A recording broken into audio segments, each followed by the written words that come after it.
Amos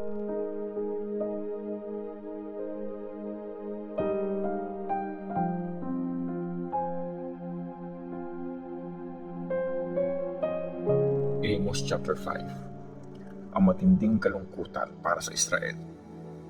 Mga taga-Israel, pakinggan niyo ang sasabihin ko tungkol sa sobrang kalungkutan ko sa kamatayan niyo. Bumagsak na ang dalagang Israel at di na makabangon. Nakahandusay siya sa sarili niyang lupain. Sa kanya'y walang tumutulong. Sinabi ni Lord God, so 1,000 sundalong pinadala ng isang city, 100 lang ang makakabalik. At sa 100 na pinadala ng isa pang city, 10 lang ang makakabalik. Sinabi pa ni Lord sa mga taga-Israel, lumapit kayo sa akin at mabubuhay kayo. Huwag kayong pumunta sa Bethel para humingi ng tulong. Huwag kayong pumunta sa Beersheba kasi siguradong mabibihag ang mga taga-Gilgal at mawawala ng halaga ang Bethel. Lumapit kayo kay Lord at mabubuhay kayo. Kung hindi, bababa siyang parang apoy sa mga descendants ni Joseph. Susunugin ang Bethel at walang makakapatay sa apoy nito. Kawawa kayo mga nagkakait ng katarungan at tumatapak sa katwiran. Create ni Lord ang Pleiades at ang Orion. Ginagawa niyang araw ang gabi at ginagawa niyang gabi ang araw. Ginagato niya ang tubig mula sa mga dagat para ibuhos ulit sa lupa. Lord ang pangalan ng gumawa ng mga ito. Binabaksak niya ang taong malalakas at sinisira ang kanilang mga matatibay na depensa. Nagagalit kayo sa naninindigan sa katarungan at hinahamak ang nagsasabi ng katotohanan. Kinigipit niyo ang mahihirap at ninanakaw ang kanilang ani. Kaya ang mga bahay na bato na tinayo niyo ay di niyo matitirhan at di niyo matitikman ang mga alak galing sa malalawak ng ubasan. Alam mo kung gaano kagrabe ang kasalanan niyo at kung gaano kadalas niyo ginagawa ang mga ito. Sinasamantala niyo ang mga mabubuti. Humingi kayo ng suhol sa mga matuwid at pinagkakait niyo ang katarungan sa mahihirap. Kaya kung matalino ka, mananahimik ka na lang kasi naghahari ang kasamaan sa panahong ito. Gawin mo ang mabuti, hindi ang masama para mabuhay ka. Kung ganon, sasamahan ka ni Lord, ang Diyos na makapangyarihan sa lahat. Kaya ng sabi mo, magalit ka sa masama at mahalin ang mabuti. Pairalin mo ang katarungan sa mga hukuman. Pakasakaling maawa si Lord, ang Diyos na makapangyarihan sa lahat, sa mga natitirang descendants ni Joseph. Kaya sinabi ni Lord, ang Diyos na makapangyarihan sa lahat ay ang Panginoon. Maririnig sa mga pasyalan ang hagulgol at sa mga kalye ang paghihinagpis. Tatawagin nila ang mga magsasaka para makiluksa, kasama ng mga bayarang taga-iyak. May mga paghagulgol sa bawat ubasan kasi darating na ako sa inyong kalagitnaan. Ito ang sinabi ni Lord. Kawawa kayo mga naghihintay sa araw ni Lord. Bakit niyo hinihintay ang araw na yon? Magiging araw yon ng kadiliman, hindi ng liwanag. Para kayo umiwas sa layon, pero bear naman ang nasalubong niyo. O kaya'y parang taong umuwi ng bahay para sumandal sa dingding at magpahinga, pero natuklaw naman ng ahas. Magiging sobrang dilim at walang liwanag ang araw ni Lord. Araw na sobrang lungkot at sobrang dilim. Sinusuka ko ang mga piyesta nyo. Hindi ako natutuwa sa mga banal na gathering nyo. Hindi ko matatanggap ang mga offering nyo na susunugin, mga offering na butil at mga hayop na pinataba. Kahit peace offering yon, di ko pa rin papansinin. Itigil nyo nang may ingay nyong kantahan. Ayokong marinig ang tugtog ng inyong mga harp. Instead, padaliwin nyo ang katarungan gaya ng isang ilog. Ganon din ang pagiging matuwid, gaya ng isang batis na di natutuyo.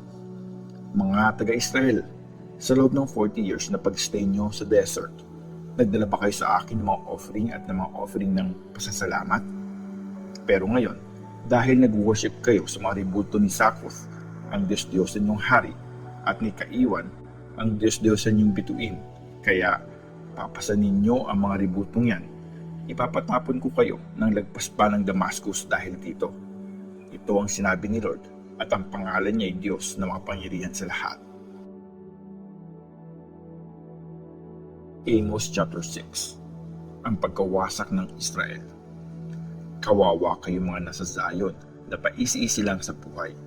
Kayong mga nasa Samaria na namumuhay ng matiwasay.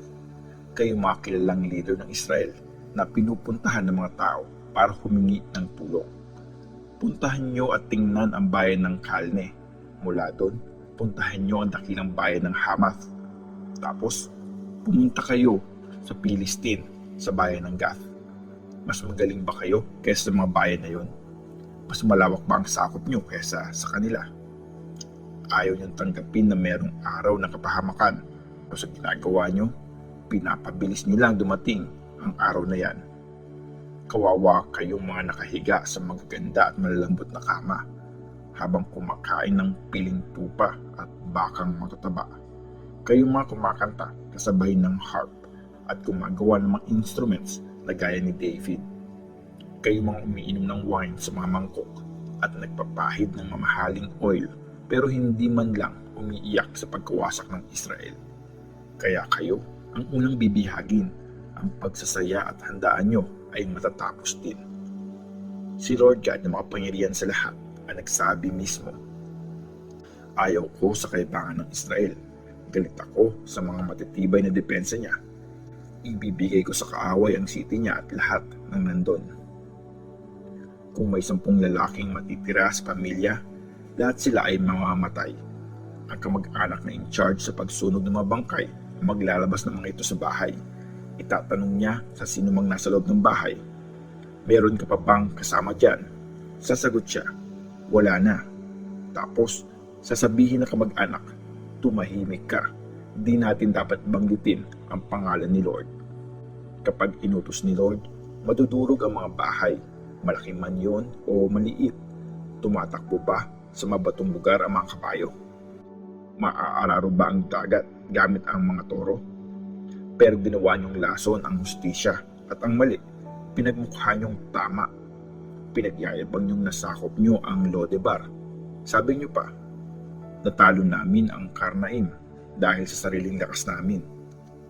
Sinabi ni Lord, ang Diyos na mapangyarihan sa lahat, O Israel, magpapadala ako ng isang bansa laban sa inyo. Pahihirapan nila kayo mula sa Hamath Pass hanggang sa batis ng Araba. Amos 7. Ang vision tungkol sa mga locusts. Meron akong vision galing kay Lord God. Nakakita ako ng napakaraming locust pagkatapos mag-harvest para sa hari at habang tumutubo ang mga damo. Pagkatapos kainin ng mga locust ang mga damo sa lupain, sinabi ko, O Lord God, please, patawarin mo po ang bayan mo. Paano sila makakaligtas? Napakaliit at napakahina nila. Nagbago ang isip ni Lord at sinabi niya, hindi na mangyayari yan. Ang vision tungkol sa apoy. Nagkaroon ulit ako ng vision galing kay Lord God. Nakita ko si Lord na ready ng parusahan ng bayan niya gamit ang apoy. At tinuyo ng apoy ang lahat ng tubig sa ilalim ng lupa, pati na ang lupain. Tapos sinabi ko, O Lord God, please, patawarin mo po ang bayan mo. Paano sila makakaligtas? Napakaliit at napakahinaan nila. Nagbago ang isip ni Lord at sinabi niya, hindi na rin mangyayari yan. Ang vision tungkol sa hulog. Nagpakita ulit ng vision sa akin si Lord. Nakatayo siya sa tabi ng pader na ginagamitan ng hulog. Meron siyang hawak na hulog. Tinanong ako ni Lord, Amos, anong nakikita mo? Sumagot ako, hulog po. Tapos sinabi ni Lord, gagamitin ko ang hulog na ito para i-check kung matuwid ang bayan ko. Di ko na sila patatawarin pa. Mawawasak ang mga altar ng lahi ni Isaac. Mawawasak din ang mga banal na lugar sa Israel. At tatapusin ko ang pamilya ni King Jeroboam. Si Amos at si Amaziah. Tapos, nagpadala ng sulat si Amaziah na priest ng Bethel kay Jeroboam na hari ng Israel.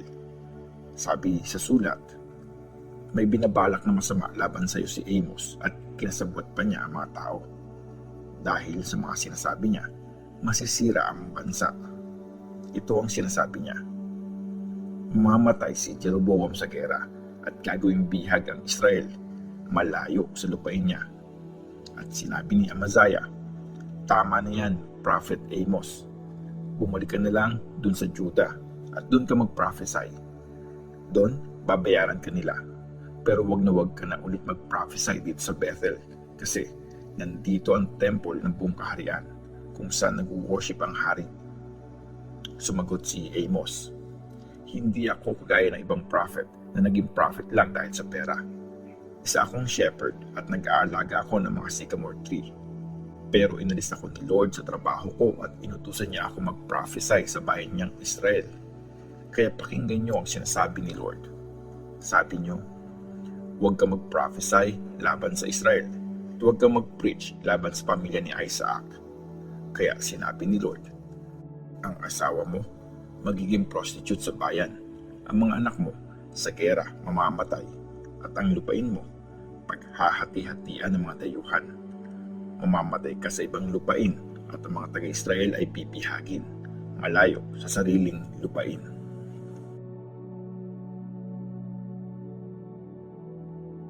Amos chapter 8. Ang vision tungkol sa basket ng prutas. Nagkaroon ulit ako ng vision galing kay Lord God.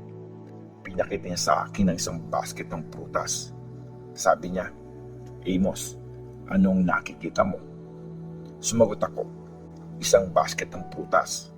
Tapos sinabi ni Lord sa akin, "Ang katapusan ng bayan kong Israel ay dumating na. Di ko na ulit sila patatawarin pa. Sa araw na yun, ang mga kanta sa palasyo ay mapapalitan ng iyakan. Maraming bangkay ang kakalat kahit saan. Tumahimik kayong lahat. Ito ang sinabi ni Lord. Ang katapusan ng Israel. Pakinggan niyo ito. Kayong mga umaabuso sa mga nangangailangan at pumapatay sa mga mahihirap. Sinasabi niyo, kailan kaya matatapos ang New Moon Festival para makabenta na kami ng butil? Kailan kaya matatapos ang Sabbath para mapagbili na namin ang mga wheat? Tataasan namin ang presyo, dadayain ang panukat at gagamit kami ng madadayang timbangan. Bibilhin namin sa halaga ng silver ang mahihirap at ang mga nangangailangan sa isang pares ng sandals. Ibebenta namin ang iba ng mga wheat. Si Lord na Diyos ni Jacob ay nag-promise, hindi ko kakalimutan ang mga ginagawa nila. Dahil dito, lilindol sa lupa at magluluksa ang lahat ng tao. Mayayanig ang buong bansa, tataas at bababa ito gaya ng Nile River. Sinabi ni Lord God, sa araw na yon, palulubugin ko ang araw sa tanghali at magdidilim ang mundo kahit umaga. Ang mga piyesta nyo ay magiging pagluluksa at ang mga kanta nyo magiging hagulgol. Pagsusutin ko kayo ng mga damit na panluksa at mag-aahit kayo ng mga ulo nyo. Gagawin ko kayong parang magulang na nagluluksa sa nag-iisang anak. Ang araw na yon ay magiging mapait na katapusan nyo. Sinabi ni Lord God, darating na ang araw na magpapadala ako ng taggutom sa lupain, hindi pagkagutom sa tinapay o pagkauhaw sa tubig, kundi sa pakikinig ng mga salita ni Lord. Kakalat ang mga tao mula sa Dead Sea hanggang sa Mediterranean at mula sa north papunta sa east. Magpapagala-gala sila para hanapin ang salita ni Lord, pero di nila yun nakikita. Sa araw na yun, ang mga malalakas na kabataang lalaki at babae ay hihimatayin sa sobrang uhaw. Yung mga sumusumpa sa pangalan ni Ashima ng Samaria at nagsasabing, sa ngalan ng Diyos ng Dan, sa ngalan ng Diyos ng Beersheba, ang mga taong yun ay babaksak at di na makakabangon pa.